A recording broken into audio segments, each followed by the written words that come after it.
Hello friends, யுத்த பூமி நாவல் ஸ்டோரியோட அடுத்த எபிசோட பார்க்கணும்னா சேனலை சப்ஸ்கிரைப் பண்ணிக்கோங்க. நிறைய பேர் சேனலை சப்ஸ்கிரைப் பண்ணாமலே பார்த்துட்டு இருக்கீங்க. ஸோ ப்ளீஸ் நீங்கள் சப்ஸ்கிரைப் பண்ணால் எங்களால் அடுத்தடுத்த எபிசோட் இன்ட்ரெஸ்ட்டாக போட முடியும். ஸோ ப்ளீஸ் சப்ஸ்கிரைப் பண்ணி சப்போர்ட் பண்ணுங்க. தேங்க்யூ. அத்தியாயம் 2146. அதன் பின்னர் வீரராகவன் சிறிய புன்னகையுடன் தனது ஜீவசக்திகளை பெருமளவில் வெளிப்படுத்தி மெதுவாக அந்த செப்பு துண்டுக்குள் செலுத்த தொடங்கினார். அப்போது அந்த செப்பு துண்டுக்குள் பெருமளவில் ஜீவசக்தி புகுந்தபோது ஒரு மெல்லிய அதிர்வு பரவி அங்கிருந்து ஒரு பிரகாசமான ஒளி வெளிப்படத் தொடங்கியது. அந்த ஒளிக்குள் ஒரு ஆழமான இருண்ட காடு போன்ற காட்சி தோன்றியது. அதற்கு மேல் வானத்தில் ஒரு பெரிய கரும் பறவை அலறியபடி பறந்தது. அதன் உடலிலிருந்து கருமையான ஒளி பரவி சுற்றியிருந்த அனைத்தையும் மெதுவாக மூடத் தொடங்கியது. பிறகு அந்த ஒளி மேலும் அடர்த்தியாகி இறுதியில் ஒரு கருப்பு தீப்பொறியாக மாறி அந்த பெரிய பறவையை முழுவதுமாக சூழ்ந்தது. அப்போது அந்த பறவையின் அலறல் மெல்ல குறைந்தது. காட்சியும் மாறிக்கொண்டிருந்தது. அதன் பிறகு அந்த பெரிய உடல் சுருங்க தொடங்கி இறுதியில் ஒரு வேதனையான சத்தத்துடன் அது ஒரு பெரிய கருப்பு முட்டையாக மாறியது. அந்த முட்டை மெதுவாக கீழே விழுந்து அந்த இருண்ட காட்டுக்குள் மறைந்தது. இதன் பின்னர் காட்சிகள் மாறி மிகவும் சிக்கலான மற்றும் மர்மமான ஒரு வரைபடம் தெளிவாக வெளிப்பட்டது. அந்த காட்சியை பார்த்த வீரராகவன் ஆழ்ந்த மூச்சு விட்டபடி கண்கள் விரிந்து, இது உண்மையிலேயே அந்த பண்டைய சாகாவரம் பெற்ற பறவைதான். சொல்ல போனா இந்த பறவை அடுத்த நிலைக்கு தன்னை தயார்படுத்த முயற்சி செஞ்சிருக்குது. ஆனா கடைசியில அது தோல்வியில முடிஞ்சிருச்சு என்றார். அதை கேட்ட வீரசமரனின் கண்களில் ஒரு புதிய ஒளி தோன்றியது. ஏனெனில் அது முழுமையாக பரிமாணம் அடைந்திருந்தால் நிச்சயமாக மிக சக்தி வாய்ந்த மந்திர மிருகங்களில் ஒன்றாக அது உயர்ந்திருக்கும் என்பது அவனுக்கு புரிந்தது. அதற்கிடையில் சிறிது யோசித்த செழியன் கவலையுடன், மகாவம்ச பிரிவு இந்த வரைபடத்தை பார்த்திருக்காங்கன்னு தோணுது. அவங்க இந்த பறவையோட முட்டைய கைப்பற்ற போறாங்க. ஆனா அவங்க கிட்ட அந்த முட்டை கிடைக்க நாம விடவே கூடாது. ஒருவேளை அது அவங்க கைக்கு போனா அந்த சாகாவரம் பெற்ற பறவையும் அவங்களுக்கு சொந்தமாயிரும். அதுக்கப்புறம் அவங்க பலம் ரொம்ப அதிகமாயிடும். இது நம்ம பிரிவுக்கு கொஞ்சம் கூட நல்லது கிடையாது என்றார். இதை கேட்ட வீரசமரன் மெதுவாக சிரித்தபடி கண்களில் குறும்பு மிளிர, இப்ப நீங்க சொன்னதெல்லாம் அந்த முட்டை அவங்களுக்கு கிடைச்சாதானே நடக்கும். ஆனா அவங்களுக்கு முன்னாடி நாம் அதை கைப்பற்றினா மொத்த கதையுமே நம்ம பக்கம் திருப்பிடலாம். அப்பா, இது உண்மையிலேயே எந்த இடம்? இதை நான் ஏற்கனவே பார்த்த மாதிரி இருக்கே என்று கேட்டான். அதற்கு வீரராகவன் புன்னகையுடன் அவனை பார்த்து, எப்படி நீ பார்க்காம இருந்திருப்ப சமரா? இது நம்ம வடக்கு பகுதியில் இருக்கிற இடம்தான். நான் புரிஞ்சுகிட்ட வரைக்கும் இது நம்ம வடக்கு திசையில இருக்கிற கரும்பாறை சதுப்பு நிலம் என்றார்.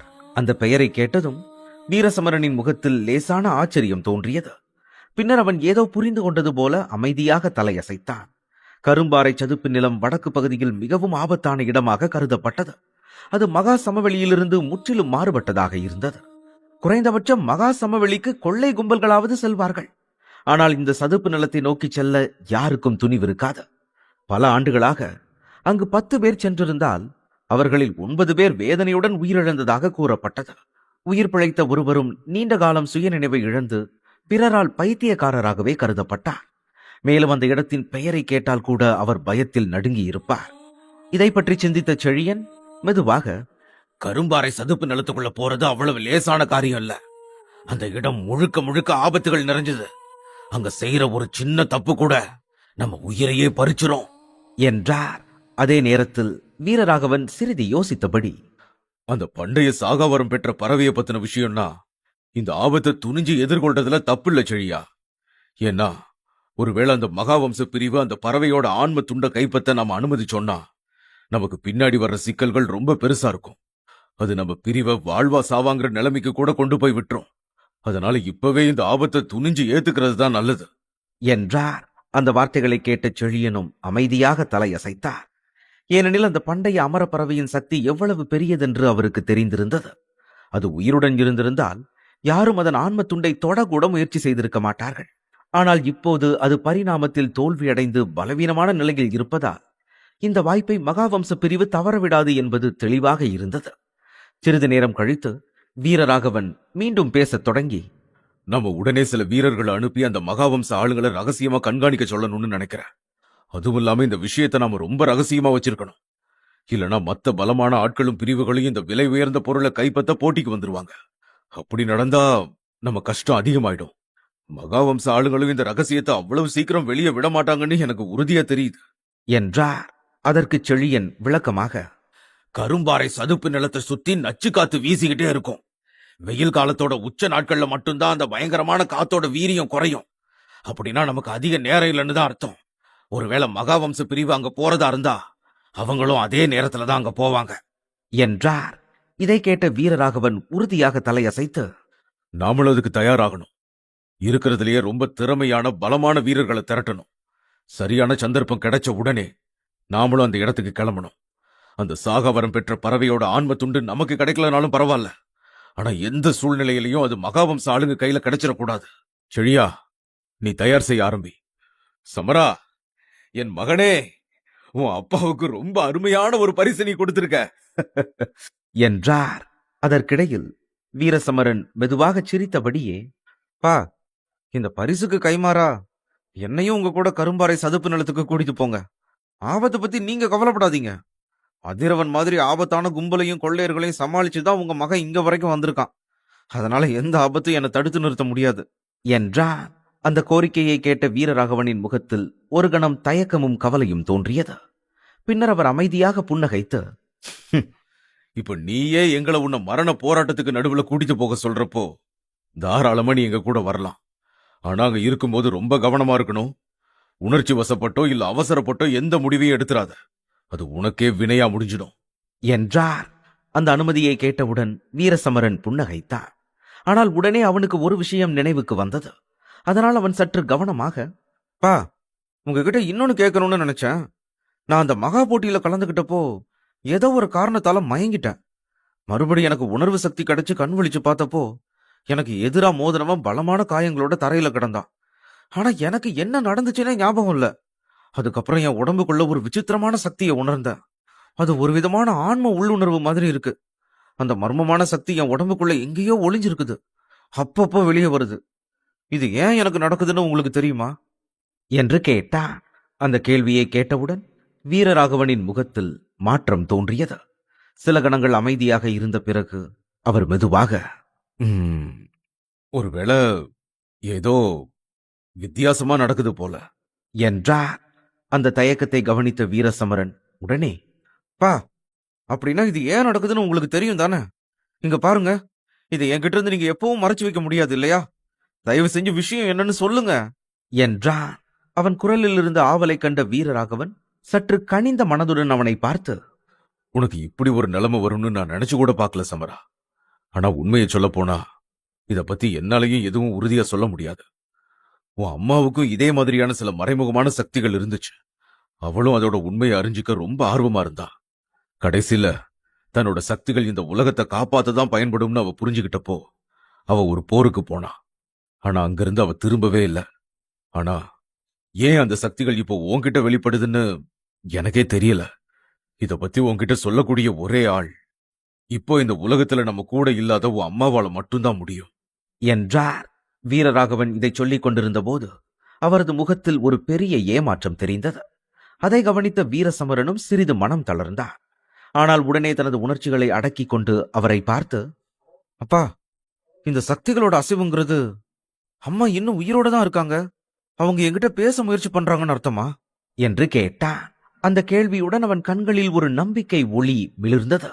அதற்கு பதிலாக வீரராகவன் அவன் தோளில் கை வைத்து ஒரு ஆழ்ந்த பெருமூச்சுடன், சமரா, உன் அம்மாவோட ரத்தம் தான் உன் நரம்புகள்லையும் ஓடுது. சொல்லப்போனா நீ அப்படியே உன் அம்மா மாதிரி தான் இருக்க. ஆனா உன் அம்மா உயிரோட இருக்கான்னு நான் நம்பல. ஏன்னா அவ உயிரோட இருந்திருந்தா அவள மாதிரி ஒரு திறமையான வீரரை யாராலையும் தடுத்து நிறுத்த முடியாது. அவ இந்நேரம் நம்ம கிட்ட திரும்பி வந்திருப்பா. நீ குழந்தையா இருந்தப்போ உன்னோட உடம்புக்குள்ள அவ ஒரு ஜீவசக்தி வளைய பின்னுனா அது அவளோட நீ எப்பவும் இணைஞ்சிருக்க உதவி பண்ணும். அதனாலதான் இத்தனை வருடங்களுக்கு அப்புறம் ஒரு விதமான ஆன்ம உள்ளுணர்வை நீ உணர்றன்னு நினைக்கிற. ஆனா இது ஏன் இப்ப மட்டும் உனக்கு தெரியுதுன்னு எனக்கு புரியல என்றார். இதை கேட்ட வீரசமரன் ஆச்சரியத்துடன், பா, நீங்க சொல்றது எனக்கு புரியல. எதுக்காக அம்மா ஏன் உடம்பு சுத்தி அந்த ஜீவசக்தி வலைய உருவாக்கணும் என்று கேட்டான். அதற்கு வீரராகவன் லேசாக புன்னகைத்து, சமரா, எதை சொல்லணுமோ அதை நான் சொல்லிட்டேன். ஆனா சில விஷயங்களை நீ இப்ப தெரிஞ்சுக்காம இருக்கிறது தான் உனக்கு நல்லது. இந்த உலகத்தை காப்பாத்தணுங்கிற நம்பிக்கையை உயிரோட வைக்கிறதுக்காக உன் அம்மா இதை செஞ்சுதான் ஆக வேண்டியிருந்துச்சு. அதனால எப்பவும் தப்பான முடிவு எடுத்துறாத மகனே. உன் உயிரையும் இந்த உலகத்தையும் காப்பாத்த உன் அம்மா ஒரு மிகப்பெரிய விலையை கொடுத்திருக்கா. அதனால என்ன நடந்தாலும் நீ இறந்துடக்கூடாது. எனக்காக இல்லைனாலும் உன் அம்மாவுக்காகவாவது நீ உயிரோட இருக்கணும் என்றார்.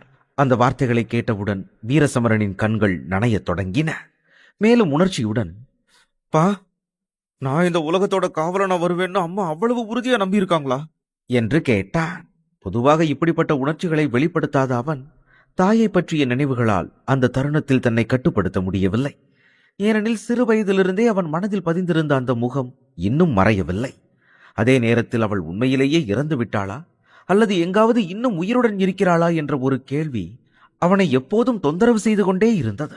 இந்த எண்ணங்களில் அவன் மூழ்கியிருந்தபோது அவனது மனநிலையை புரிந்த வீரராகவன் புன்னகையுடன், சரி, இப்போதைக்கு இந்த விஷயங்கள் எல்லாம் ஓரமா வைப்போம் சமரா. இப்போ நீ அந்த ஜீவசக்தி வலைகளை பத்தி தெரிஞ்சுக்கிற அளவுக்கு தகுதி ஆயிட்டேன்னு நான் நினைக்கிறேன். அதனால உனக்கு அந்த ஜீவசக்தி வலைகளை எப்படி பயன்படுத்துறதுன்னு சொல்லிக் கொடுக்க ஒரு நல்ல யோகியை நான் ஏற்பாடு செய்யறேன் என்றார். இதை கேட்ட வீரசமரன் சற்று திகைத்தபடி, ஜீவசக்தி வலையா? பா, அப்படின்னா நானும் ஒரு யோகி ஆகணும்னு நீங்க ஆசைப்படுறீங்களா என்று கேட்டான். அதற்கு வீரராகவன் சிரித்தபடியே, சமரா, உன் அம்மாவும் ஒரு மிகப்பெரிய மகா யோகினி தான். அவள மாதிரி இன்னொருத்தர் இருக்கவே முடியாது. அதனால நீயும் ஒரு யோகியாகி உன் அம்மாவோட பேரை முன்னெடுத்து போகணும்னு நான் நினைக்கிறேன். இல்லன்னா சொர்க்கத்துல உட்கார்ந்துட்டு உன் அம்மா என்ன திட்டுவா, இவனை என்ன மாதிரி உருவாக்காம உன்ன மாதிரியே உருவாக்கிட்டியேன்னு சொல்லி என்ன சாவடிச்சிருவா. அதனால நீ ரொம்ப கடுமையா உழைக்க வேண்டியிருக்கும் மகனே என்றார். இதை கேட்ட வீரசமரன் சிரிப்பை அடக்கிக் கொண்டு தந்தையை கிண்டல் செய்யும் விதமாக, அம்மா ரொம்ப ஆச்சரியமானவங்கப்பா. அவங்க ஒரு திறமையான போர் வீரர் மட்டும் இல்லாம ஒரு தலைச்சிறந்த யோகினியாவும் இருந்திருக்காங்களா? சில நேரங்களில் எனக்கு ஒரு சந்தேகம் வரும், இவ்வளவு திறமையான ஒரு பொண்ணு எப்படி உங்கள மாதிரி ஒருத்தர் மேல காதல் வயப்பட்டாங்கன்னு எனக்கு ஆச்சரியமா இருக்கு என்றான். உடனே வீரராகவன் அவனை பிடிக்க முயன்றார். ஆனால் வீரசமரன் சிரித்தபடி அங்கிருந்து ஓடிவிட்டான். அவன் சொன்னவை எல்லாம் விளையாட்டாக இருந்தாலும் தந்தை கூறிய பயிற்சி விஷயம் மட்டும் உண்மையானதே. அதனால் சிறிது காலத்திலேயே வீரராகவன் அனுபவம் மிக்க ஒரு முதிய யோகியை அழைத்து வந்தார். அவர் ஜீவசக்தி வலைகளை பயன்படுத்தும் முறைகளை கற்றுக் கொடுக்கவிருந்தார். அந்த யோகி மிகவும் மெலிந்தவராகவும் வெள்ளையாடை அணிந்தவராகவும் இருந்தார். அவரது முகத்தில் புன்னகையின் சுவடே இல்லை. அவரை பார்த்த வீரசமரன் மனதில், அடப்பாவமே, இவர் முகத்தை பார்த்தா யாரோ இவர் வளர்த்த செல்ல நாயை கொன்னுட்ட மாதிரில இருக்கு என்று நினைத்தான். மேலும் அந்த மனிதன் வீரராகவனை பார்த்தபோது கூட அதிக மரியாதை காட்டவில்லை. மாறாக அமைதியாக வீரசமரனை உற்று பார்த்தபடி நின்றார். பின்னர் வீரராகவன் அவரை அறிமுகப்படுத்தி, சமரா, இவரை பாரு, இவர்தான் யோகி சாகர்நாத். ஜீவசக்தி வலைகளை எப்படி பயன்படுத்துறதுன்னு சொல்லிக் கொடுத்து உன்னை ஒரு சிறந்த யோகியா உருவாக்குவாரு என்றார். அதற்கு பிறகு வீரசமரன் மரியாதையுடன் வணங்கினான்.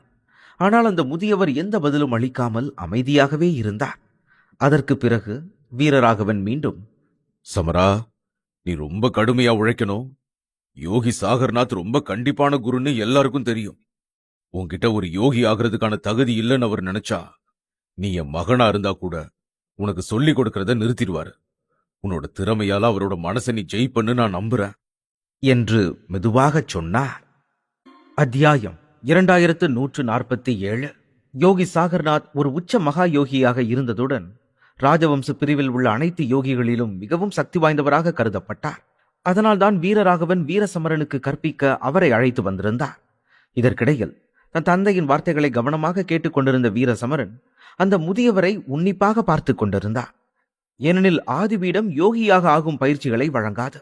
அது திறமையான மற்றும் சக்தி வாய்ந்த வீரர்களை உருவாக்குவதிலேயே புகழ்பெற்றது என்பது அவனுக்கு தெரியும். மேலும் ஒருவர் யோகியாக ஆக விரும்பினால் 5 பெரிய பீடங்களில் ஒன்றில் சேர வேண்டியது அவசியம். அதற்கு முன் ஆரம்ப நிலையை அடைய வேண்டும் என்பதையும் அவன் நினைத்துக் கொண்டிருந்தான். பின்னர் வீரராகவன் இருவரையும் ஒருவருக்கொருவர் அறிமுகப்படுத்தியவுடன் நம்பிக்கையுடன் புன்னகைத்து அங்கிருந்து புறப்பட்டார். ஏனெனில் யோகி சாகர்நாத்தை கோபப்படுத்தும் எந்த செயலையும் தன் மகன் செய்ய மாட்டான் என்ற நம்பிக்கை அவருக்கு இருந்தது. அதன் பிறகு அவர் பிரிவின் முக்கிய பணிகளில் கவனம் செலுத்தச் சென்றார். இதற்கிடையில் தன் தந்தை சென்றதை பார்த்த வீரசமரன் மெதுவாக புன்னகைத்து யோகி சாகர்நாத்தை நோக்கி திரும்பினார். ஆனால் அந்த முதியவர் எதுவும் பேசாமல் அமைதியாக நின்றதால் அவர்களுக்கிடையே ஒரு கனமான மௌனம் நிலவியது. பிறகு சில கணங்கள் கடந்த பின் அந்த மௌனத்தை உடைத்தபடி யோகி சாகர்நாத், நீ சமீபத்துல சாம்ராட் கூட மோதனதா வீரராகவன் சொன்னாரு. அவன் உனக்கு எதிரா என்ன மாதிரியான பொறிகளை பயன்படுத்தினான்னு தெரியுமா? என்று கேட்டார். இந்த கேள்வி எதிர்பாராததாக இருந்ததால் வீரசமரன் ஒரு கணம் திகைத்து போனான். பின்னர் சிறிது யோசித்து பார்த்த பின், அந்த நேரத்துல அவன் 2 விதமான ஜீவசக்தி பொறிகளை பயன்படுத்தினான்னு நினைக்கிறேன். முதல்ல ஒரு மாயவலை பொறியை பயன்படுத்தி மத்த உலகத்திலிருந்து என்னையும் அவனையும் மட்டும் தனியா பிரிச்சான். அதுக்கப்புறம் வானத்திலிருந்து கத்திகளையும் வாள்களையும் மழை மாதிரி பொழிய வைக்கிற ஒரு பொறியை பயன்படுத்தினான் என்று பதிலளித்தான். அவன் பதிலை அமைதியாக கேட்ட சாகர்நாத் தலையசைத்தபடி, இந்த 2 பொறிகளுமே ரொம்ப சாதாரணமானதுதான். சாம்ராட் உன் அப்பாவை பார்த்து பயப்படுறதுனால உன்னை மிரட்டுறதுக்காக மட்டும் இதை அவன் செஞ்சிருக்கான்னு நினைக்கிறேன். ஒருவேளை அப்படி இல்லாம இருந்திருந்தா நீ உயிரோடவே இருந்திருக்க மாட்ட. என் கணிப்பு சரியா இருந்தா சாம்ராட்டோட மிக வலிமையான பொறி இரத்த பலி பொறியாதான் இருக்கும். அந்த பொறி மத்த எந்த ஜீவசக்தி பொறிக்கும் சளைச்சதில்ல. அதான் அவன் பயன்படுத்திட்டான்னா எவ்வளவு பெரிய பலசாலியா இருந்தாலும் தப்பிக்கவே முடியாது. ஆனா உன்னோட இப்போதைய பலத்தை வச்சு பார்த்தா அவன் செஞ்ச அந்த 2 சாதாரணமான பொறிகளை உடைக்கிறதே உனக்கு ரொம்ப கஷ்டமான விஷயம்தான். சரி, இப்ப ஜீவசக்தி பொறிகளை பத்தி பாப்போம். எளிமையா சொல்லணும்னா உன்னோட ஜீவசக்திய ஒரு வித்தியாசமான முறையில பயன்படுத்துறது தான் இந்த முறை. இதுல உலகத்துல இயற்கையாவே இருக்கிற ஜீவசக்திகளோட உன்னோட சக்திகளையும் ஒன்னா இணைச்சு ஒரு பொறிய உருவாக்கணும். அது உன்னை பாதுகாக்கவும் செய்யும், அதே நேரத்துல எதிரிய தாக்கவும் செய்யும். ஆனா இந்த மாதிரியான பொறிகளை உருவாக்குறதுங்கிறது ரொம்பவே கஷ்டமான காரியம் என்றார். இதை சொன்ன பின் சாகர்நாத் தனது கையை மெதுவாக நீட்டினார். அப்போது அவரின் உள்ளங்கையில் ஜீவசக்திகளின் ஒரு நுண்மையான திரள் உருவாகத் தொடங்கியது. மேலும் கண்ணிமைக்கும் நேரத்தில் அந்த சக்திகள் நுணுக்கமாக வடிவமைக்கப்பட்ட 5 முத்திரைகளாக மாறின. அந்த முத்திரைகள் உருவான உடனேயே சுற்றியிருந்த இயற்கை சக்திகளில் ஒரு திடீர் கிளர்ச்சி ஏற்பட்டது. அதை வீரசமரனும் தெளிவாக உணர்ந்தான். பின்னர் சாகர்நாத் அமைதியான குரலில், இதுதான் ஜீவசக்தி முத்திரைகள். பலவிதமான ஜீவசக்தி முத்திரைகளை ஒன்னா இணைக்கிறது மூலமா தான் நம்மால வெவ்வேறு ஜீவசக்தி வலைகளை உருவாக்க முடியும். அப்படின்னா நீ ஒரு ஜீவசக்தி வலைய உருவாக்குறதுக்கு முன்னாடி முதல்ல ஒரு ஜீவசக்தி முத்திரையை எப்படி உருவாக்குறதுன்னு கத்துக்கணும் என்றார். அதன்பின் யோகி சாகர்நாத் தனது விரல்களை மெதுவாக அசைத்தார்.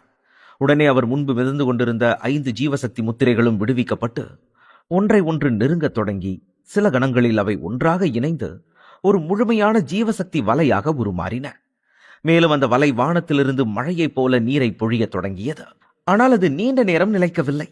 சில நொடிகளில் அந்த வலை மெதுவாக சிதைந்து மறைந்து போனது. அதே நேரத்தில் ஒரு சக்தி வாய்ந்த காற்றின் அலை முன்புறமாக பாய்ந்தது போல உணரப்பட்டதால் அதை உணர்ந்த வீரசமரனின் உடல் முழுவதும் லேசாக நடுங்கியது. பின்னர் அவன் கவனமாக முன்னே பார்த்தபடி ஒரு பெருமூச்சுடன், இதுதான் ஒரு ஜீவசக்தி வலையோட சக்தியா என்று கேட்டான். அதற்கு சாகர்நாத் தலையசைத்தபடி, ஆமா, இதுதான் ஒரு ஜீவசக்தி வலை. ஆனா இந்த வலை ரொம்பவும் பலவீனமானது. இவ்வளவு பலவீனமான வலைய பூஜ்ய ஜீவசக்தி வலைன்னு சொல்லுவோம். ஏன்னா இது முதல் நிலை ஜீவசக்தி வலையை விடவும் ரொம்பவும் வலுவற்றது.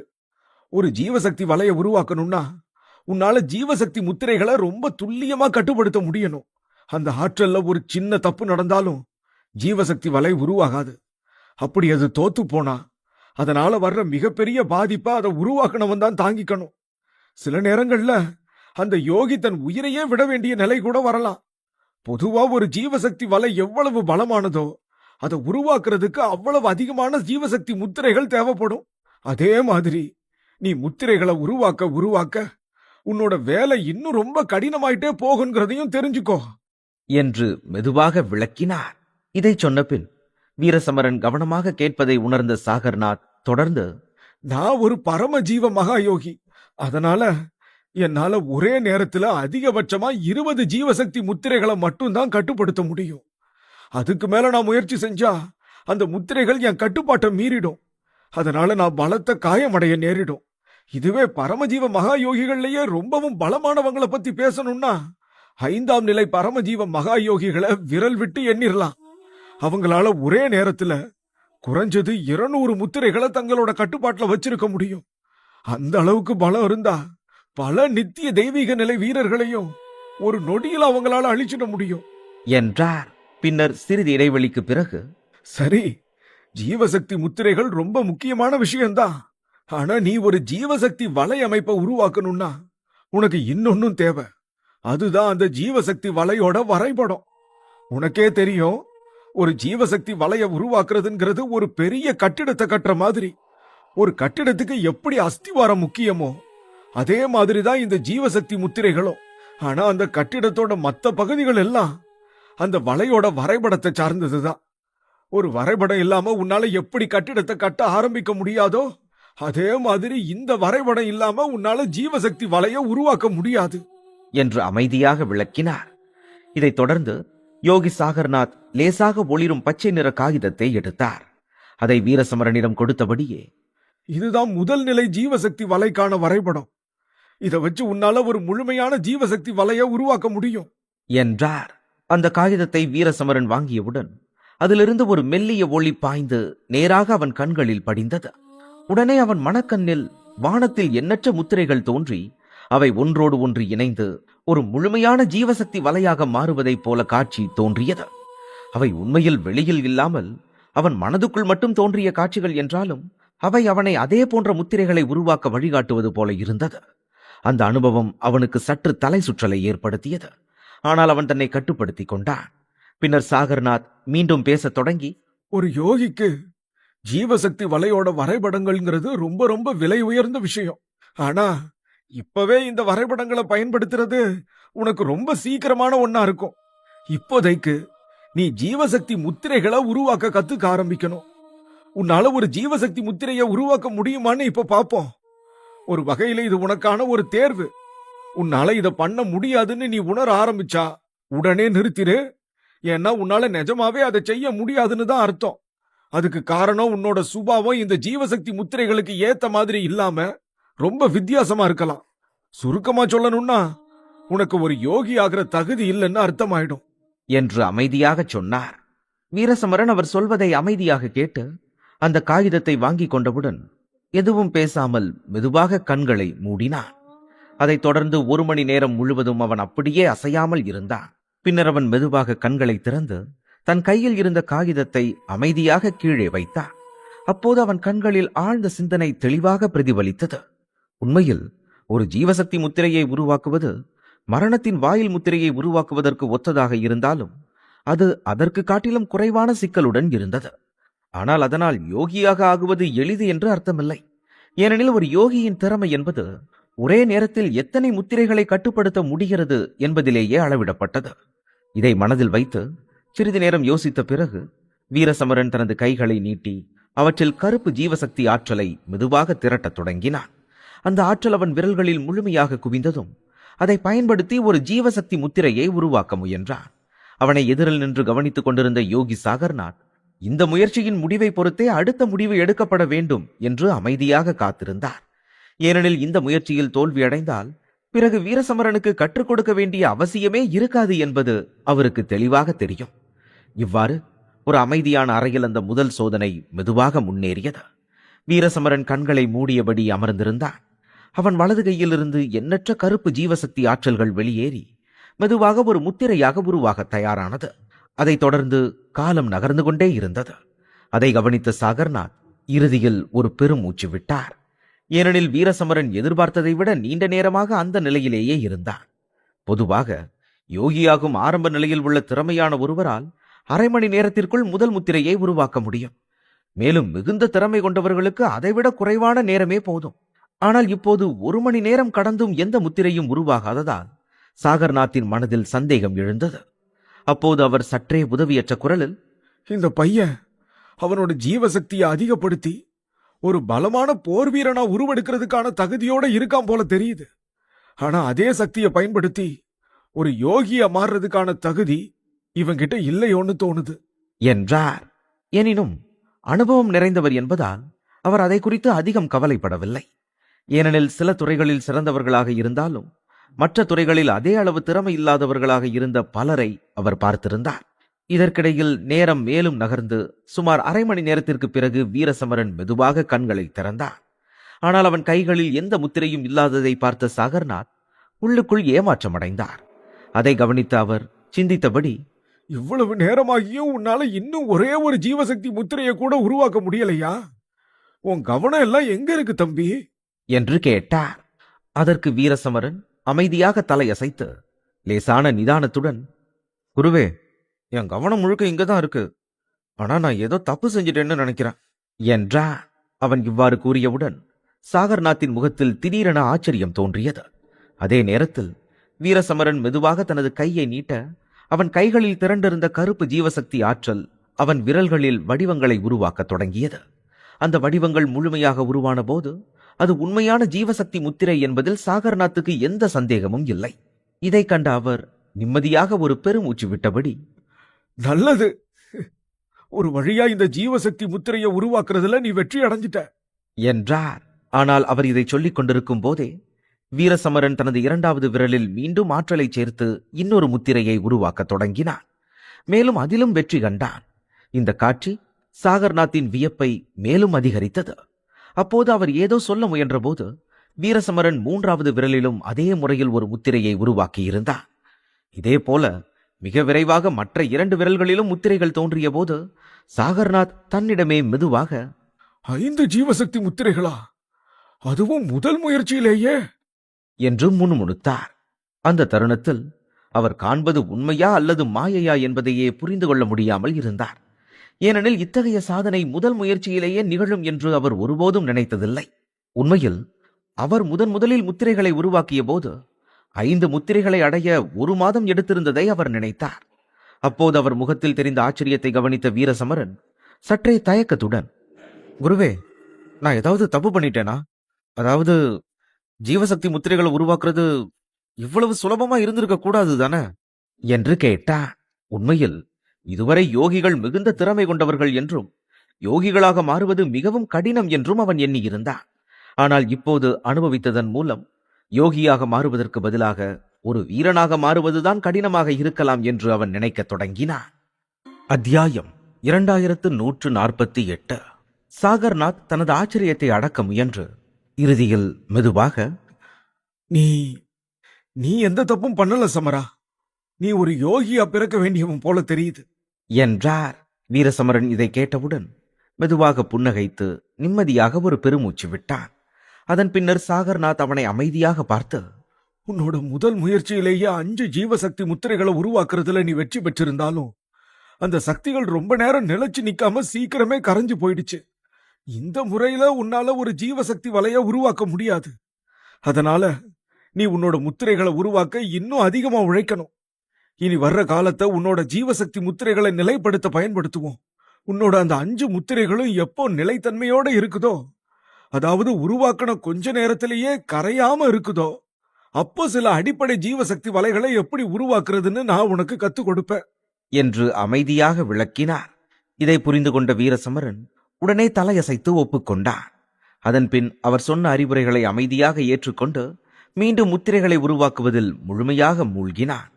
சிறிது நேரம் அவனை கவனித்துக் கொண்டிருந்த சாகர்நாத் எந்த வார்த்தையும் சொல்லாமல் அறையை விட்டு வெளியேறி நேராக அவைக்கு சென்றார். அங்கே தலைவர் இருக்கையில் அமர்ந்திருந்த வீரராகவன் அருகில் நின்று கொண்டிருந்த செழியனுடன் மெதுவாக பேசிக் கொண்டிருந்தார்.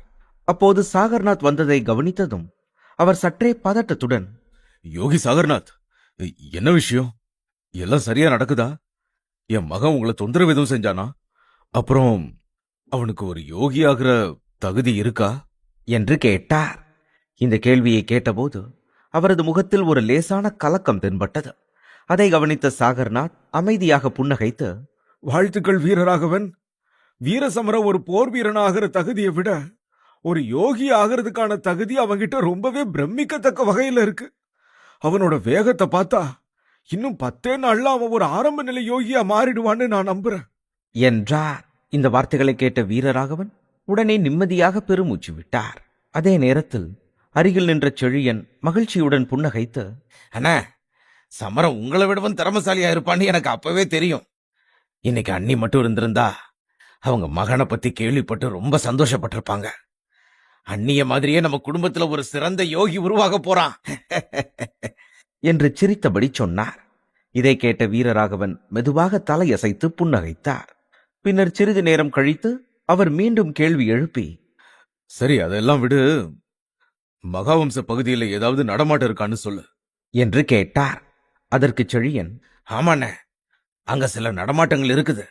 மகாவம்ச பிரிவுல பல வலிமையான போர் வீரர்கள் ஒன்னா திரண்டிருக்கிறதா நம்ம ஒற்றர்கள் தகவல் சொல்லியிருக்காங்க. அவங்க கரும்பாறை சதுப்பு நிலத்துக்கு போக தயாராகிறாங்கன்னு நான் நினைக்கிறேன். நீங்க கவலைப்படாதீங்க, நாம அவங்கள கண்காணிச்சுக்கிட்டே தான் இருக்கோம்.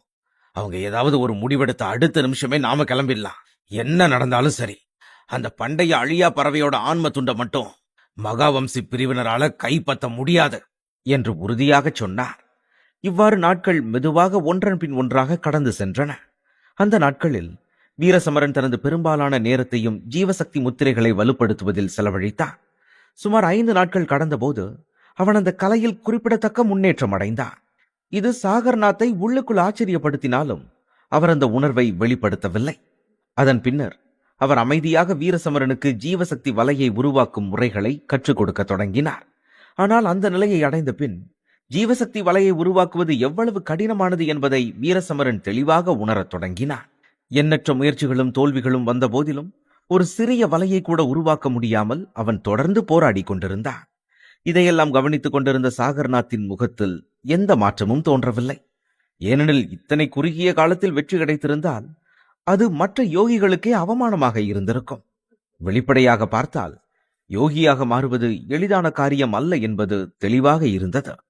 இருப்பினும் தோல்வியாக வந்தபோதும் வீரசமரன் தனது தவறுகளை அமைதியாக கவனித்து அவற்றிலிருந்து தொடர்ந்து கற்றுக்கொண்டான்.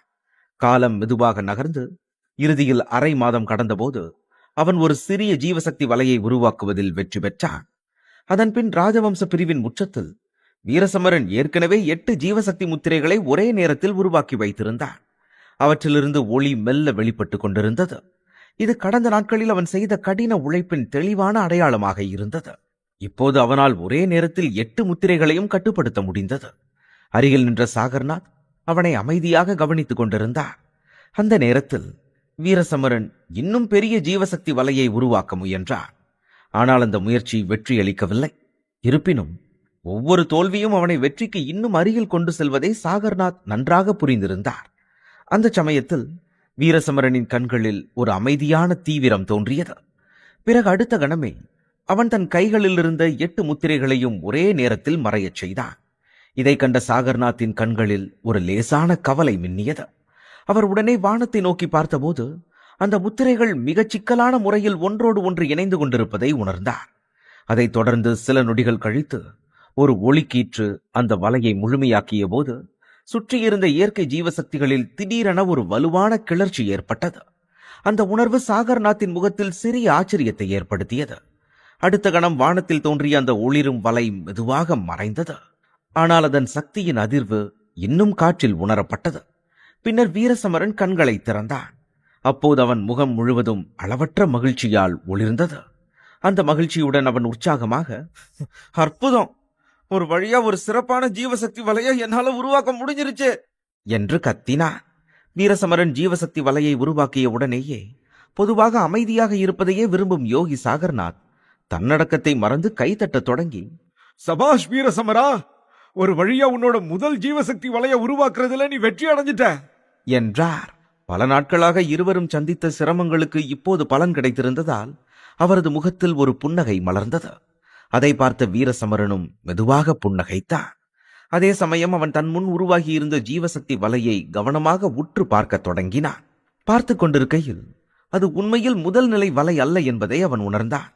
அதனால் இது இன்னும் ஒரு பூஜ்ய ஜீவசக்தி வலையாக இருப்பது புரிந்தது. இருந்தாலும் ஒன்றும் இல்லாத நிலையை விட இது முன்னேற்றமே என்று அவன் மனதில் அமைதியாக ஏற்றுக்கொண்டான். பின்னர் சாகர்நாத் மெதுவாக முன்வந்து அந்த வலையை ஆராய்ந்தார். அப்போது அதிலிருந்து 4 ஒளிக்கீற்றுகள் திடீரென வெளிப்பட்டு அவரது கைகளையும் கால்களையும் சுற்றி கொண்டன.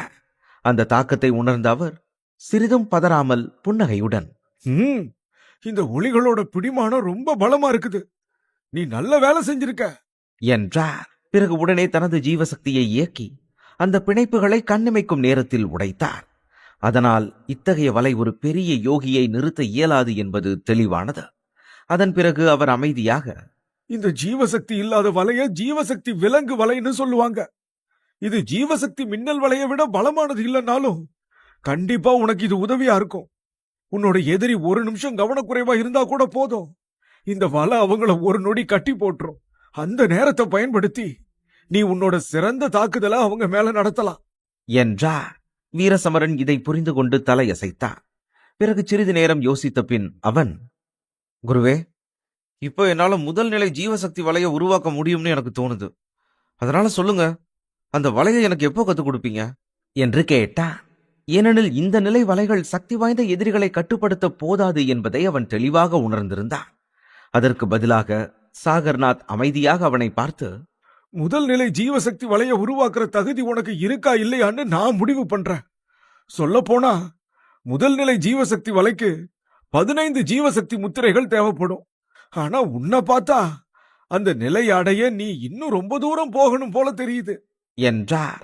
இதை கேட்டவுடன் வீரசமரனின் முகத்தில் சிறு ஆச்சரியம் தோன்றிய போதும் அவன் உடனே சிரித்தபடி, 15 ஜீவசக்தி முத்திரைகளா? இப்போதைக்கு என்னால அதுல பாதியத்தான் உருவாக்க முடியும். பரவாயில்ல, ஒரு நீண்ட பயணம் முதல் அடியிலிருந்து தான் ஆரம்பிக்கும். நானும் என்னோட முதல் அடியை எடுத்து வச்சிட்டேன் என்றான்.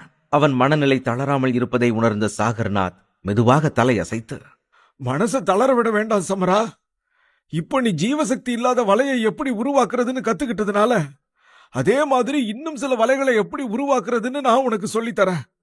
இதனால உன்கிட்ட இன்னும் சில வலைகள் சேரும். எனக்கு தெரியும், இதெல்லாம் ஒன்னும் பெரிய சக்தி வாய்ந்த வலைகள் இல்லதான். ஆனா இது உனக்கு ரொம்பவே பயனுள்ளதா இருக்கும் என்றார். இந்த வார்த்தைகள் வீரசமரனுக்குள் புதிய உற்சாகத்தை எழுப்பின. அதனால் அவன் உடனே மேலும் கற்றுக்கொள்ள தயாரானான். இதை கவனித்த சாகர்நாத் அவனது முன்னேற்றத்தில் மகிழ்ந்து ஜீவசக்தி சங்கிலிகளை தாண்டி மேலும் பல வலைகளை அவனுக்கு கற்பிக்கத் தொடங்கினார். அதற்கு பிறகு வந்த நாட்களில் வீரசமரன் முழுமையாக பயிற்சியில் மூழ்கியிருந்தான். சில நேரங்களில் இரவுகளிலும் தூக்கத்தை மறந்து பயிற்சி செய்தான். அதைத் தொடர்ந்து காலம் மெதுவாக நகர்ந்தபோது அவனது திறனும் வளர்ந்தது. இறுதியில் பயிற்சி நிறைவடையும் தருவாயில் அரண்மனையைச் சுற்றியிருந்த சூழலில் ஒரு மாற்றம் மெதுவாக காணப்பட்டது.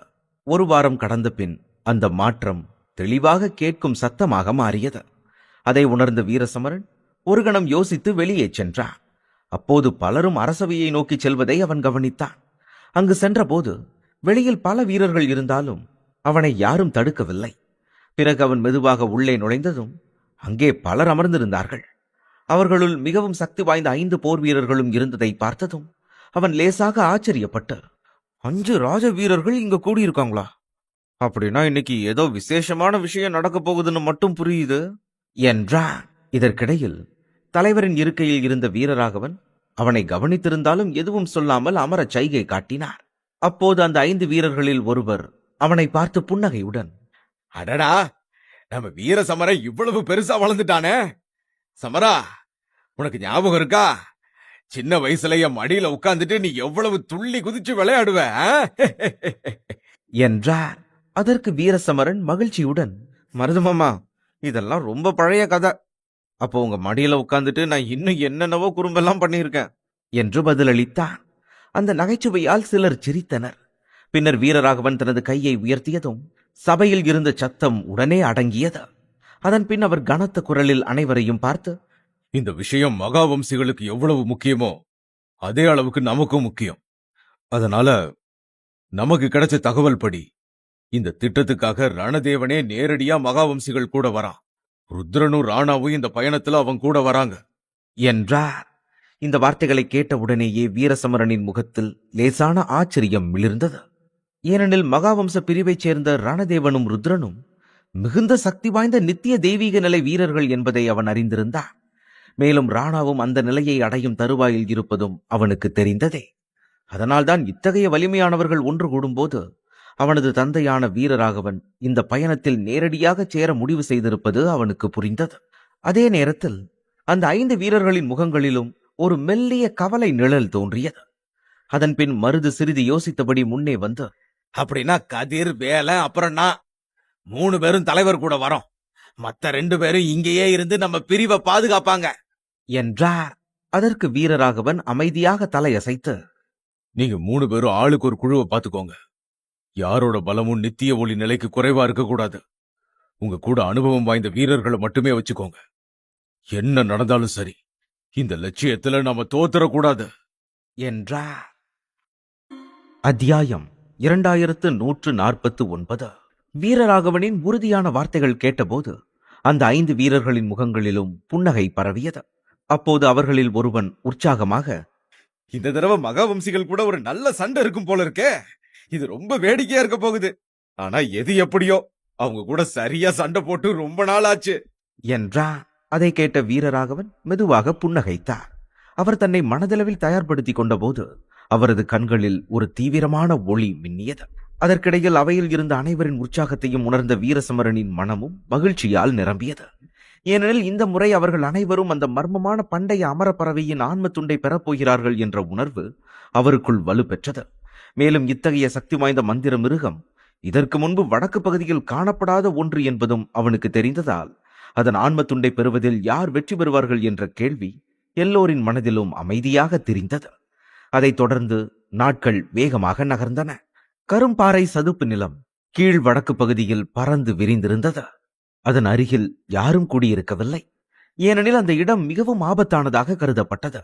இருந்த போதிலும் ராஜவம்ச பிரிவு அங்கிருந்து மிகவும் தொலைவில் இருந்ததால் வீரராகவனும் மற்றவர்களும் அந்த இடத்தை அடைய 3 நாட்கள் எடுத்துக்கொண்டனர். அந்த பயணத்தின் போது ஒரு கட்டத்தில் வீரசமரன் ஒரு குன்றின் அருகே நின்று தூரத்தில் அடர்ந்தும் இருண்டும் பறந்து விரிந்த ஒரு காடு தென்படுவதை அமைதியாக கவனித்துக் கொண்டிருந்தான். அப்போது அந்த காட்டை சுற்றி கருமையான விஷம் நிறைந்த ஒரு மூடுபனி பரவி இருந்தது. அது மிகவும் சக்தி வாய்ந்த உயிரினங்களுக்கு கூட ஆபத்தானதாக இருந்தது.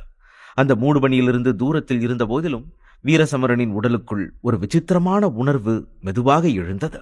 அதனால் இந்த இடம் மகா சமவெளியை விட மிகவும் ஆபத்தானது என்பது அவனுக்கு தெளிவானது. இதனால் தான் யாரும் அங்கு செல்ல துணியவில்லை. இதற்கிடையில் செழியன் அந்த திசையை நோக்கி கனத்த குரலில், எனக்கென்னவோ மகாவம்ச பிரிவினர் இந்நேரம் கரும்பாறை சதுப்பு நிலத்தை அடைஞ்சிருப்பாங்கன்னு தோணுது. அவங்க மேற்கு வழியா அங்க போயிருக்காங்க. அதனால நாம ரொம்ப சீக்கிரமே அவங்கள சந்திக்க வாய்ப்பு இருக்கு என்றார். இதை கேட்ட வீரராகவன் உடனே தலையசைத்து ஒரு சிறிய குப்பியை வெளியே எடுத்தார். அதில் இருந்த மாத்திரைகளை ஒவ்வொருவரிடமும் கொடுத்தபடி, இந்த குப்பியில விஷ முறிவு மாத்திரைகள் இருக்கு. எல்லாரும் ஒரு மாத்திரையை எடுத்துக்கோங்க. அப்பதான் இந்த விஷ புகையோட தாக்கம் யாருக்கும் பெருசா இருக்காது. இந்த மாத்திரை விஷத்தை முழுசா தடுக்காதுனாலும் குறைந்தபட்சம் அது நம்ம உயிரை பறிக்காம பாத்துக்கும் என்றார். வீரசமரனும் அமைதியாக ஒரு மாத்திரையை எடுத்துக்கொண்டு உடனே அதை உட்கொண்டான். அதன் விளைவுக்காக காத்திருந்தபடி அவன் சுற்றுப்புறத்தை கவனித்துக் கொண்டிருந்தான். பின்னர் வீரராகவன் அனைவரையும் பார்த்து உறுதியுடன், நாம இப்ப பண்ண போற காரியம் எவ்வளவு ஆபத்தானதுன்னு இங்க இருக்கிற ஒவ்வொரு வீரருக்கும் புரியும்னு நான் நம்புறேன். அதனால எல்லாரும் கவனமா இருங்க. வாங்க நண்பர்களே, போகலாம் என்றார். அதன் பின் அவர் செழியனுடன் முன்னிலையில் நகர்ந்தார். அவரை தொடர்ந்து அனைத்து வீரர்களும் அமைதியாக நகரத் தொடங்கினர். மொத்தம் 100 வீரர்கள் இருந்ததால் இந்த குழு சிறியதல்ல. ஆனால் அவர்கள் அனைவரும் அனுபவம் மிக்கவர்களாகவும் சக்தி வாய்ந்தவர்களாகவும் இருந்ததால் எந்த சத்தமும் எழாமல் ஒழுங்காக முன்னேறினர். அதைத் தொடர்ந்து சிறிது நேரத்தில் அவர்கள் அனைவரும் கரும்பாறை சதுப்பு நிலத்திற்குள் நுழைந்தனர். அந்த இடத்திற்குள் நுழைந்தவுடனேயே வீரசமரன் தன்னை சூழ்ந்த விஷப்புகையை உணர்ந்தான். அதனால் அவன் உடலில் இருந்த இரத்த ஓட்டமே ஒரு கணம் உறைந்தது போல இருந்தது. இருந்தபோதிலும் அவன் தன்னை கட்டுப்படுத்திக் கொண்டு சுற்றியிருந்த இருளையும் அந்த இடத்தின் அசாதாரண அமைதியையும் கவனித்தான். அது அவன் இதய துடிப்பை மெதுவாக வேகப்படுத்தியது. இதற்கிடையில் அனைவரும் மெதுவாக முன்னேறி கொண்டிருந்த போது ஒரு பதட்டமான அமைதி அவர்களை சூழ்ந்தது. ஆனால் அடுத்த கணத்தில் கூட்டத்தின் நடுவே ஒரு விசித்திரமான அலறல் சத்தம் எழுந்தது.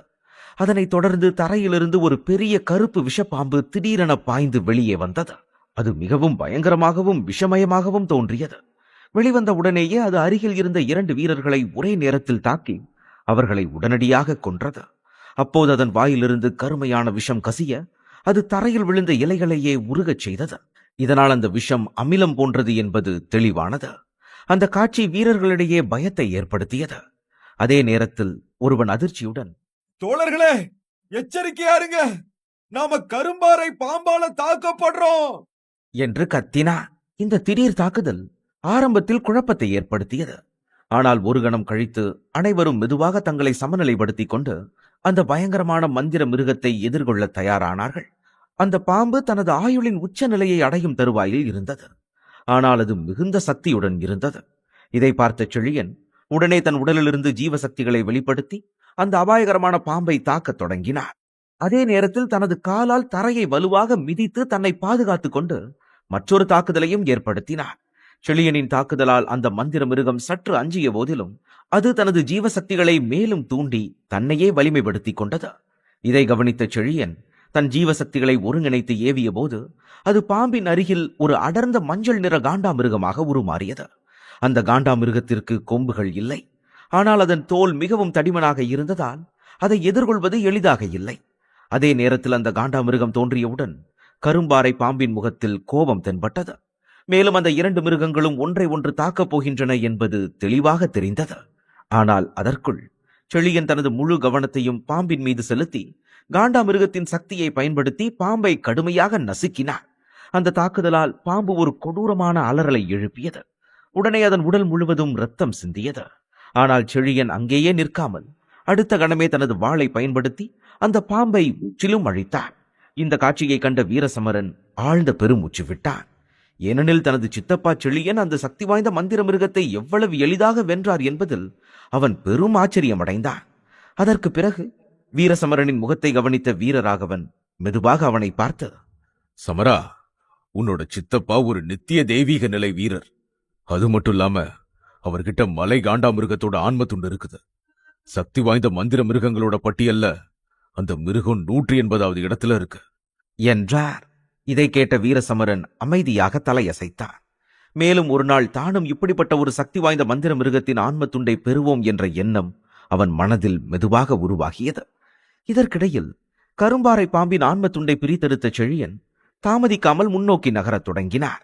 அதே சமயம் அவர் உரத்த குரலில், நண்பர்களே, இந்த கரும்பாறை சதுப்பு நிலத்தோட ஒவ்வொரு அடியிலையும் ஆபத்து காத்துக்கிட்டு இருக்கு.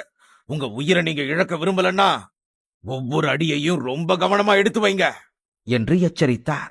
அனைவரும் அவரது வார்த்தைகளை கவனமாக ஏற்று தலையசைத்தனர். மேலும் தங்களை இன்னும் எச்சரிக்கையாக வைத்துக் கொண்டனர். ஏனெனில் இந்த ஆபத்தான இடத்தில் சிறிய தவறும் பெரிய விளைவுகளை ஏற்படுத்தும் என்பது அவர்களுக்கு புரிந்திருந்தது. அதன் பிறகு பாம்பின் அச்சுறுத்தல் குறைந்திருந்தாலும் அவர்கள் மிகவும் கவனமாக முன்னேறத் தொடங்கினர். அதோடு அனைவரின் பார்வையும் இடைவிடாமல் சுற்றுப்புறத்தை ஆராய்ந்து கொண்டிருந்தது. மேலும் ஒவ்வொரு அடியையும் எடுத்து வைக்கும் முன் தரையை கவனித்துக் கொண்டே நகர்த்தனர். இதனால் அவர்களின் வேகம் குறைந்தாலும் அவர்கள் உயிர்களை பாதுகாக்க முடிந்தது. சில சமயங்களில் கரும்பாறை பாம்புகள் மீண்டும் தாக்கின. ஆனால் இந்த முறை யாரும் உயிரிழக்கவில்லை. சிலர் மோசமாக காயமடைந்தனர். ஆனால் அவர்கள் தொடர்ந்து முன்னேறினர். இவ்வாறு சுமார் அரை மணி நேரம் கழிந்தபோது அவர்கள் கரும்பாறை சதுப்பு நிலத்தின் ஆழமான பகுதியை அடைந்தனர். அப்போது முன்னிலையில் சென்று கொண்டிருந்த வீரராகவன் திடீரென நின்று முன்னால் இருந்த இருண்ட பகுதியை கவனமாக பார்த்தார். மேலும் ஏதோ ஒன்றை உணர்ந்தவாறு இருளை நேராக பார்த்து கனத்த குரலில், ரணதேவா, எதுக்காக இங்க திருட்டுத்தனமா வந்திருக்க? எங்களை மறைஞ்சிருந்து திடீர்னு தாக்கணும்னு நினைக்கிறியா என்று கேட்டார். அதே நேரத்தில் ஆதிபுராவிலிருந்து வெகு தொலைவில் உள்ள ஹீமவாகினியில் தூய கல்குன்று என்று அழைக்கப்படும் ஒரு விசித்திரமான இடம் இருந்தது. ஹீமவாகினியின் ஒரு மூலையில் அமைந்திருந்த அந்த இடத்திற்கு செல்ல மக்கள் பொதுவாகவே தயங்குவார்கள். ஏனெனில் அங்குள்ள காற்றே வித்தியாசமாக இருந்தது. அதிலும் ஆச்சரியமான விஷயம், அங்குள்ள ஈர்ப்பு விசை உலகின் மற்ற பகுதிகளிலிருந்து முற்றிலும் மாறுபட்டதாக இருந்தது. அதே சமயம் அந்த மலைப்பகுதியில் மேகராணி உச்சியை நோக்கி செல்லும் கடினமான பாதைகளில் மெதுவாகவும் கவனமாகவும் பயணித்துக் கொண்டிருந்தாள். அப்போது அவள் கைகளில் ஒரு வரைபடம் இருந்தது. அதில் குறிக்கப்பட்டிருந்த ஒரு இடத்தை அவள் இப்போது அடைந்திருந்தாள். அதே நேரத்தில் அவள் பஞ்ச ஞானிகளை ஒன்று திரட்டும் பணியில் முழுமையாக ஈடுபட்டிருந்தாள். பிறகு முன்னால் நெருங்கி வரும் சிகரத்தை பார்த்தவாறு, இன்னும் கொஞ்ச தூரம்தான் என்று மெதுவாக சொன்னாள். அடுத்த கணமே ஒரு பலமான காற்று அவள் முகத்தில் வீசியது. அதனால் அவள் முகத்தில் ஒரு சிறிய கலக்கம் தோன்றியது. உடனே அவள் திரும்பி பார்த்தபோது பின்னால் இருந்த பாறைகள் நடுங்கி 10 அடிக்கும் அதிகமான உயரமுள்ள ராட்சதர்களாக உருமாறிக் கொண்டிருப்பதை அவள் கண்டாள். அந்த ராட்சதர்கள் முழுவதும் பாறைகளால் ஆனவர்கள். அவர்கள் எடுத்து வைத்த ஒவ்வொரு அடியிலும் தரை மெதுவாக அதிர்ந்தது. அவர்களுக்கு முன்னால் நின்றிருந்த பாறை வீராங்கனை, பெண்ணே, திரும்பி போ, இந்த இடத்துக்குள்ள நுழைய யாருக்கும் அனுமதி இல்ல என்று எச்சரித்தாள். அதற்கு மேகராணி உடனே, இங்க பாருங்க, நான் இங்க மண்ஞானிய பார்க்க வந்திருக்கேன். இந்த உலகத்தை ஆபத்திலிருந்து காப்பாத்த அவரோட உதவி எங்களுக்கு கண்டிப்பா தேவை. என்னை மன்னிச்சிருங்க, ஆனா அவரை பார்க்காம நான் இங்கிருந்து போக மாட்டேன் என்று உறுதியுடன் பதிலளித்தாள். அவள் பேசிக் கொண்டிருக்கும் போதே எந்த நேரத்திலும் தாக்க தயாராக இருப்பது போல அவளது கைகளில் பொன்னிற ஆற்றல் மெதுவாக திரண்டு கொண்டிருந்தது. ஆனால் அவளது வார்த்தைகளை கேட்டதும் மிக உயரமான பாறை வீராங்கனை கோபமாக கர்ஜித்து, அவரை பார்க்க முடியாது, நீ பிடிவாதம் பிடிச்சா எங்களோட சண்டை போட வேண்டியிருக்கும் என்று எச்சரித்தாள். ஆனால் அந்த மிரட்டலை பொருட்படுத்தாமல் மேகராணி ஒரு அடியை முன்னே எடுத்து வைத்து, நீங்க இந்த இடத்தோட காவலர்கள், இந்த இடத்தை பாதுகாக்கிறது உங்க பொறுப்புன்னு எனக்கு தெரியும். ஆனா இந்த ஒட்டுமொத்த உலகத்தையும் பாதுகாக்கிறது தான் என்னோட பொறுப்பு. அப்படின்னா அது உங்க பொறுப்பை விட ரொம்ப பெருசு. நமக்கு அதிக நேரம் இல்ல, அதனால இதுக்காக நான் எந்த விலையையும் கொடுக்க தயாரா இருக்கேன். ஆனா மண்ஞானியை சந்திக்காம நான் இங்கிருந்து போக மாட்டேன். இதுதான் என்னோட இறுதி முடிவு என்றாள். இதை கேட்டவுடனே அந்த பாறை வீராங்கனையின் கூட்டாளிகளில் ஒருவன் தனது பெரிய முஷ்டியால் தரையை வலுவாக அடித்தான். அதனால் சுற்றியிருந்த பாறைகள் நடுங்கின. மேலும் ஒரு கண்ணுக்கு புலப்படாத சக்தி வளிமண்டலத்தையே வளைத்தது போல ஒரு விசித்திரமான ஈர்ப்பு அலை அங்கு பரவியது. இதனால் மேகராணி கண்களை சுருக்கிக் கொண்டாள். பிறகு அவள் வேகமாக முன்னேற முயன்றபோது திடீரென ஒரு பெரிய மிதக்கும் பாறையுடன் மோதி நிறுத்தப்பட்டாள். அதை தவிர்க்க அவளுக்கு வாய்ப்பே கிடைக்கவில்லை. அதனால் அவள் முகத்தில் ஒரு சிறிய கலங்கிய தோற்றம் தோன்றி, இந்த பாறைகள் எப்படி இவ்வளவு வேகமா இருக்குது? கண்டிப்பா இதுக்கு பின்னால ஏதோ ஒரு ரகசியம் இருக்கணும். அதை நான் சீக்கிரம் தெரிஞ்சுக்கணும் என்றாள்.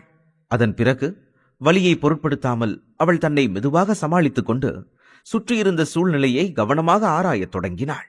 அந்த பாறை அரக்கர்கள் மீண்டும் தாக்க தயாராக இருந்தபோது மேகராணி தனக்குள்ளேயே, இதோட ரகசியம் சமநிலைதானா? ஆமா, பூமினாலே அது சமநிலைதான். அது மட்டும் இல்லாம இருந்திருந்தா நாம விண்வெளியில தொலைஞ்சு போயிருப்போம். ஒவ்வொரு சக்திக்கும் ஒரு பிறப்பிடம் இருக்குது. அந்த வகையில இந்த பூமியோட சக்தி சமநிலையில தான் இருக்கு என்று சொல்லிக் கொண்டாள். இந்த எண்ணத்துடன் அவள் ஒரு நீண்ட ஆழமான மூச்சை இழுத்து தனது உள்ளங்கைகளில் திரண்டிருந்த பொன்னிற சக்திகளை மெதுவாக அமைதிப்படுத்த தொடங்கினாள். அப்போது பாறைகள் மீண்டும் அவளை நோக்கி வேகமாக வந்தன. ஆனால் இந்த முறை மேகராணி சற்றும் கலங்காமல் தனது இரு கைகளையும் நடுங்கும் தரையில் வைத்தாள். பிறகு மெதுவாக அவள் ஒரு விசித்திரமான ஆழமான தாளமிக்க அதிர்வை உணரத் தொடங்கினாள். அது பூமியின் இதய துடிப்பை போன்றதாக இருந்தது. அந்த தாளத்தை உணர்ந்தவுடன் அவள் முகத்தில் ஒரு மெல்லிய புன்னகை மலர்ந்தது. மேலும் அவள் தனது உடலை அந்த தாளத்துக்கு ஏற்ப ஒத்திசைக்க தொடங்கினாள். அடுத்த கணமே ஒரு பாறை தாக்குதல் அவளை நோக்கி வந்தது.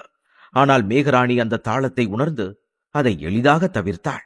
அது பார்க்க அந்த தாளமே பாறையின் திசையை முன்கூட்டியே அவளுக்கு சொல்வது போல இருந்தது. இதை கண்ட பாறை வீரர்களும் திகைத்து போனார்கள். ஏனெனில் மேகராணியின் சக்திகள் அந்த இடத்திற்கு எதிராக செல்லாமல் அதனோடு சேர்ந்து ஓடும் நதியைப் போல நகர்வதை அவர்கள் கவனித்தார்கள். இதனால் அந்த பாறை வீரர்கள் மெதுவாக தடுமாறத் தொடங்கி அவர்களின் பாறை உடல்கள் மங்கலான மூடுபனிக்குள் கரைந்தது போல தோன்றின. இறுதியில் முன்னணியில் இருந்த வீரன் ஒரு ஆழ்ந்த மூச்சை விட்டான். பிறகு உடனே அவனது பிரம்மாண்டமான உடலில் ஆயிரக்கணக்கான சிறிய விரிசல்கள் தோன்ற, நீ நீ இந்த பூமியோட தாளத்தை புரிஞ்சுக்கிட்டியா என்று கேட்டான். அவன் இதை சொல்லும் போதே பலமான காற்றில் சரிந்து விழும் மணல் கோட்டையைப் போல அந்த பாறை அரக்கன் சிதறத் தொடங்கினான். ஆனால் முழுமையாக மறைவதற்கு முன்னால் அவன் கம்பீரமான குரலில், மேல போ. ஆனா ஒண்ணு மட்டும் ஞாபகம் இருக்கட்டும், இந்த சவால்கள் எப்பவுமே பசியோட தான் இருக்கும் என்று எச்சரித்தான். அத்தியாயம் 2150. திடீரென்று நிலம் மெதுவாக நடுங்கியது. அதே நேரத்தில் மேகராணியின் முன்பாக ஒரு ரகசியமான பழங்கால பாதை வெளிப்பட்டது. அந்த பாதையின் இருபுறங்களிலும் ஒரு அறியப்படாத மொழியின் குறியீடுகள் நீல நிறத்தில் மெல்ல ஒளிர்ந்தன. அந்த காட்சியை பார்த்தவுடன் மேகராணி ஒரு ஆழமான மூச்சை இழுத்து முன்னோக்கி நகரத் தொடங்கினாள். அந்த பாதை ஒரு பண்டைய பாம்பை போல வளைந்து நெளிந்தது. அந்த பாறை மேற்பரப்பில் ஒரு விசித்திரமான ஒளி மெதுவாக பிரகாசித்துக் கொண்டிருந்தது. அப்போது அவள் சுற்றிலும் கவனமாக கவனித்துக் கொண்டே நடந்தாள். அவள் எடுத்து வைத்த ஒவ்வொரு அடியிலும் பாறைகளில் செதுக்கப்பட்டிருந்த மந்திர குறிகள் மெல்ல ஒளிர்வது போல தோன்றியது. மேலும் அதற்கு அப்பால் ஒரு விசித்திரமான அமைதி நிலவியது. அந்த அமைதிக்குள் அவள் இன்னும் எச்சரிக்கையுடன் முன்னேறினாள். அதைத் தொடர்ந்து சில கணங்களில் அந்த பாதை மெதுவாக ஒரு பள்ளத்தாக்காக மாறியது. அங்கே காற்றின் திசையையே சவால் விடுவது போல பொன்னிற மணல் சுழல்களாக சுழன்று கொண்டிருந்தது. அந்த சுழல்களின் நடுவில் ஒரு மூதாட்டி அமைதியாக அமர்ந்திருந்தாள். பூக்களுக்கு பதிலாக கூர்மையான கற்கள் தரையிலிருந்து உயர்ந்து நின்றிருந்தன. அவற்றின் மீது சாதாரண மனிதன் அமர்வதே சாத்தியமற்றதாக தோன்றியது. அந்த பெண்ணை கண்டவுடன் மேகராணியின் நடை தன்னிச்சையாக நின்றது. அதே நேரத்தில் அந்த மூதாட்டி தனது மூடிய கண்களை மெதுவாக திறந்தாள். அவளது ஆடைகள் ஆயிரக்கணக்கான ஆண்டுகள் பழமையானவை போல தோன்றின. மேலும் அவளது உலர்ந்த விரல்கள் மணலில் உருவாகும் சுழல்களை வழிநடத்துவது போல மெதுவாக அசைந்தன. பின்னர் அவள் தனது பார்வையை மேகராணியின் மீது திருப்பி, நமக்கு விருந்தினர்கள் வந்திருக்காங்களா? இது ரொம்ப விசித்திரமா இருக்க. உண்மையை சொல்லணும்னா நீ இங்க வந்தது ஒன்னும் ஆச்சரியமான விஷயம் இல்ல. ஏன்னா நீ வருவன்றது ரொம்ப காலத்துக்கு முன்னாடியே சொல்லப்பட்ட தீர்க்க தரிசனம். என் பேரு தாரணி என்றாள். இதை கேட்ட மேகராணி முகத்தில் ஒரு லேசான கவலையுடன், அப்போ நான் இங்க வருவேன்னு உங்களுக்கு முன்னாடியே தெரியுமா? அந்த தீர்க்க தரிசனத்தை சொன்னது யாரு என்று கேட்டாள். அவளது ஆச்சரியத்தை கவனித்த தாரணி மெதுவாக புன்னகைத்து, நீ யாருன்னு எனக்கு தெரியாது. ஆனா நீ எதை தேடி வந்திருக்கன்னு எனக்கு தெரியும். ஆனா ஒண்ணு மட்டும் தெரிஞ்சுக்கோ, நீ மண்யானிய அடைய போற பாதை சாதாரணமானது கிடையாது. சொல்ல போனா அது ஒரு ஏமாத்து வேலை, ஒரு மாயை. அந்த மாயையால உன்னோட ஆன்மாவையே உத்து பார்க்க முடியும். உன்னோட சொந்த பலத்தையே உனக்கு எதிரா திருப்ப முடியும் என்று எச்சரித்தாள். இதை கேட்டவுடன் மேகராணி முன்னோக்கி ஒரு அடியை எடுத்தாள். அதே நேரத்தில் தனது பொன்னிற சக்திகளை திரட்டி, எந்த ஒரு மாயையோ ஏமாற்றமோ என ஆதிக்கம் செலுத்த நான் விடமாட்டேன் என்று உறுதியுடன் சொன்னாள். அதற்கு தாரணி சிறு புன்னகையுடன், அந்த மாயைய நேருக்கு நேர் சந்திக்கிற வரைக்கும் எல்லாரும் இப்படித்தான் நினைப்பாங்க. ஆனா அந்த மாயைய கடந்து உண்மை வெளிப்படும் போது எவ்வளவு பெரிய பலசாலி வீரனா இருந்தாலும் உடைஞ்சு போயிடுவாங்க என்று அமைதியாக சொன்னாள்.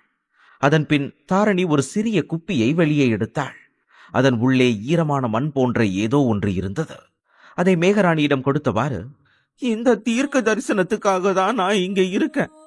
எல்லாமே விதிப்படிதான் நடக்குது பெண்ணே. இந்தா, இத வச்சுக்கோ. இது உன் ஆன்மாவை இந்த மண்ணோட பிணைச்சு வச்சுக்கோ. அந்த மாய கண்ணாடி உன் பயத்தை தூண்டி உன்னை சிதைக்க ஆரம்பிக்கும் போது இது உன் மனச அமைதியாகவும் சமநிலையாகவும் வச்சுக்க உதவும். ஆனா எல்லாத்துக்கும் ஒரு விலை இருக்குது. அதே மாதிரி இங்கிருந்து தப்பிச்சு போறதுக்கும் ஒரு விலை இருக்கு என்றாள். அந்த குப்பியை எடுக்க முனைந்த மேகராணி சற்றே தயங்கி, அது என்ன விலை என்று கேட்டாள். அதற்கு தாரணி ஒளிரும் கண்களுடன், உன் வாழ்க்கையில நீ ரொம்ப நேசிக்கிற, உனக்கு ரொம்ப பிடிச்ச ஒரு இனிமையான நினைவ எனக்கு விலையா தரணும் என்றாள். தாரணியின் வார்த்தைகளை கேட்டதும் மேகராணியின் மூச்சு ஒரு கணம் நின்றது. அப்போது ஒரு இனிய நினைவு அவளது மனதில் உதிக்க அவளது கண்களில் கண்ணீர் திரண்டது. இருப்பினும் அவள் தாரணியை தொட்டு அந்த நினைவை அவளுக்கு கொடுத்தாள். உடனே தாரணி அந்த நினைவை கையில் எடுத்தவாறு, என்ன ஒரு நினைவு இது! காதலோட முதல் நிமிஷம், சிறு வயதோட முதல் காதல். எவ்வளவு அப்பாவியா அந்த பையனை பாக்குற நீ! சமரன், அந்த சமரனுக்காக மட்டும்தான் நீ இங்க வந்திருக்கியா என்று கேட்டாள். இதை கேட்ட மேகராணி பற்களை கடித்துக் கொண்டாள். பிறகு ஒரு வார்த்தையும் பேசாமல் அந்த குப்பியை வேகமாக பிடித்து அதன் மூடியை திறந்தாள். அப்போது அதன் உள்ளே இருந்த ஈரமான களிமண் போன்ற பொருள் வெளியே வந்து அவளது வாயில் விழுந்தது. உடனே சமரனை முதலில் சந்தித்த தருணமும் அவன் மீது ஏற்பட்ட காதலும் அது ஒருபோதும் நிகழ்ந்ததே இல்லாதது போல அவளது நினைவில் இருந்து மறைந்தது. அந்த இழப்பை உணர்ந்த போதும் மேகராணி தன்னை கட்டுப்படுத்திக் கொண்டு முன்னோக்கி நடக்கத் தொடங்கினாள். சுமார் அரை மணி நேரம் கழித்து அவள் ஒரு பெரிய கண்ணாடியை அடைந்தாள். அதில் அவள் முன்னே செல்லும் ஒரு பாதை பிரதிபலித்தது. பிறகு அவள் ஒரு ஆழமான மூச்சை இழுத்து அதன் உள்ளே நுழைந்தாள். அவள் உள்ளே நுழைந்தவுடன் காலம் உறைந்தது போல ஒரு விசித்திரமான அமைதியின்மை காற்றில் பரவியது. கருப்பு கண்ணாடி போல மென்மையாகவும் உயரமாகவும் இருந்த சுவர்கள் அவளது சிறிய பிம்பங்களை பிரதிபலித்தன. அதில் சிலர் அழுது கொண்டிருந்தனர், சிலர் சிரித்துக் கொண்டிருந்தனர், இன்னும் சிலர் அவளை ஏளனம் செய்து கொண்டிருந்தனர். அப்போது ஒரு பலமான காற்று வீச அந்த பிம்பங்களின் நிழல்கள் உயிர் பெற்றன. அதில் சில நிழல்கள் கண்ணீரால் நிரம்பியிருந்தன. மற்றவை தங்களுக்குள் எரிந்து கொண்டிருந்த கோபத்தால் எல்லாவற்றையும் அழிக்க தயார் நிலையில் இருந்தன. ஒரு நிழலில் அவள் ஒரு சிம்மாசனத்தில் அமர்ந்திருந்தாள். தலையில் தங்க கிரீடம் இருந்தது, ஆனால் முகம் உயிரற்றதாக தோன்றியது. இன்னொரு நிழலில் அவள் சங்கிலிகளால் பிணைக்கப்பட்டிருந்தாள். கண்கள் உதவிக்காக மன்றாடின. அப்போது அவற்றில் ஒன்றான ஒரு நிழல் மெதுவாக முன்னே வந்தது. அதே முகம், அதே நடை, ஆனால் கண்களில் கொடூரமான ஒளி தெரிந்தது. அது ஒரு விசித்திரமான புன்னகையுடன் மேகராணியை நோக்கி, சமரனை தனியா விட்டுட்டு வந்துட்டியா? உன்னோட அப்பாவையும் சாக விட்டுட்டியா என்று கேட்டது. இதை கேட்டதும் மேகராணியின் விரல்கள் மெதுவாக துடிக்கத் தொடங்கின. அதே நேரத்தில் அந்த நிழல் மேலும் நெருங்கி, நீ அதிகாரத்து மேல ஆசை கொண்டவ மேகராணி. உன்னை நேசிச்சவங்கள சாக விட்டுட்டு அவங்கள தனியா தவிக்க விட்டுட்டு வந்துட்டியே, நீ செஞ்சது சரிதானா என்று கேட்டது. அந்த வார்த்தைகள் அவளது மனதின் ஆழத்தில் புதைந்து கிடந்த பழைய வலியை மீண்டும் எழச் செய்தன. இருந்தபோதிலும் அவள் தன்னை கட்டுப்படுத்திக் கொண்டு, ஏதோ அவசியமோ அதைத்தான் நான் செஞ்சேன் என்று மெதுவாக சொன்னாள். ஆனால் உடனே அந்த நிழல் சத்தமாக சிரித்துக் கொண்டே, நீ பெரிய தியாகிதான் மேகராணி. உண்மையை சொல்லு. உன் அப்பா இறந்த செய்தி உனக்கு வந்தப்போ நீ எடுத்த அந்த சரியான முடிவை நினைச்சு பெருமைப்பட்டியா? சொல்லு மேகராணி. இல்லனா சமரன் இறந்துட்டான்ற செய்தி வந்தாலும் கூட அது உனக்கு எந்த மாற்றத்தையும் ஏற்படுத்தாதா? என்று கேலி செய்தது. அந்த வார்த்தைகள் அவளது உள்ளத்தை கிழித்தபடி பாய்ந்தன. அதன் விளைவாக அவளது தாடையில் இருந்த நரம்புகள் இறுகின. அவள் கோபத்தில் தனது கைகளை இறுக்கிக் கொண்டாள். பிறகு அடுத்த கணமே அவள் மூச்சு திணறல் போன்ற ஒரு விசித்திரமான உணர்வை அனுபவித்தாள். அதற்குள் அந்த நிழல் மீண்டும் அவளை துளைத்தபடி, நீ ஒன்னும் மீட்பர் கிடையாது, நீ வெறும் கோழை மேகராணி என்றது. அந்த வார்த்தைகள் வாளை விட கூர்மையாக அவளது இதயத்தை தாக்க அவளது இதயம் வேகமாக துடிக்கத் தொடங்கியது. மேலும் அந்த நிழலின் குரல் அவள் காதுகளில் தொடர்ந்து, நீ அவனை போக விட்டுட்ட மேகராணி. இனி அவன் ஒருபோதும் திரும்பி வரமாட்டான் என்று ஒலித்தது.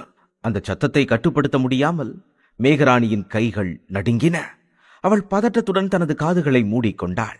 பிறகு சிறிது நேரம் கழித்து கண்ணீர் வழிந்தபடி அவளது கண்கள் சிவந்திருந்த போது அவள் திடீரென சத்தமாக, ஆமா, நான் தப்பு பண்ணிட்டேன்.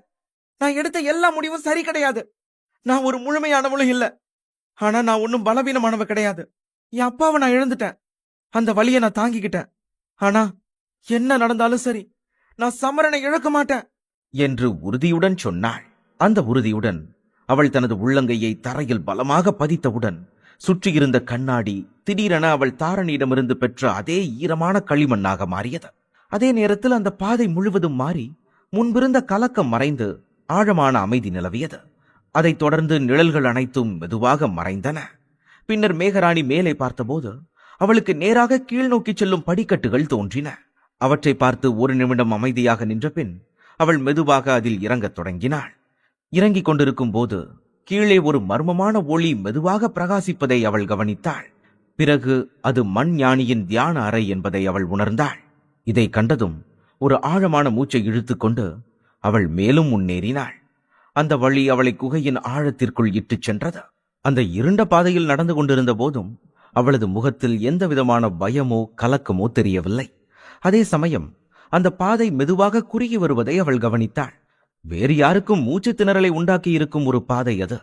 இருந்த போதிலும் அவள் அமைதியாக அதை தாண்டி சென்றாள்.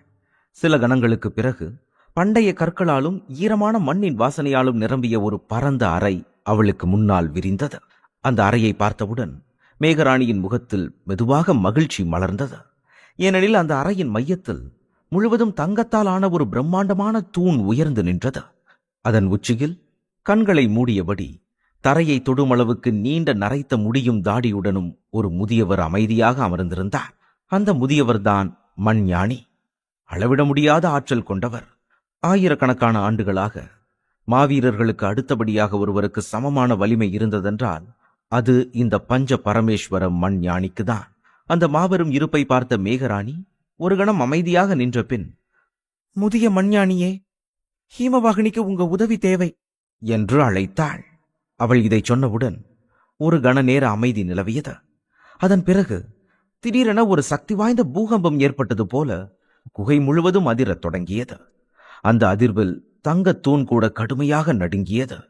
இருந்தபோதிலும் அதன் மீது அமர்ந்திருந்த முதியவர் எந்த மாற்றமும் இன்றி அமைதியாக தோன்றினார்.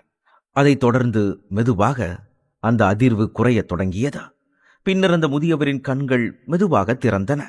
அவை திறந்தவுடனே அவற்றிலிருந்து வெளிப்பட்ட சாம்பல் நிற ஒளி மேகராணியை சுற்றி அவளை அசைய முடியாதபடி கட்டிப்பிடித்தது. அதை உணர்ந்தவள் தன் உடலில் இருந்த முழு சக்தியையும் பயன்படுத்தி விடுபட முயன்றாள். ஆனால் அவள் எவ்வளவு முயன்றும் அந்த பிடியிலிருந்து தன்னை விடுவிக்க முடியவில்லை. அப்போது அந்த முதியவர் தனது ஆழமான கம்பீரமான குரலில், என்னை விழித்தெழச் செய்துவிட்டாய் பெண்ணே. இப்போது இந்த பூமியை பாதுகாக்க நீ தகுதியானவள்தான் என்று நிரூபி என்றார். ஆனால் மேகராணி பதில் சொல்லும் முன்பே குகையின் அமைதி மீண்டும் குலைந்தது.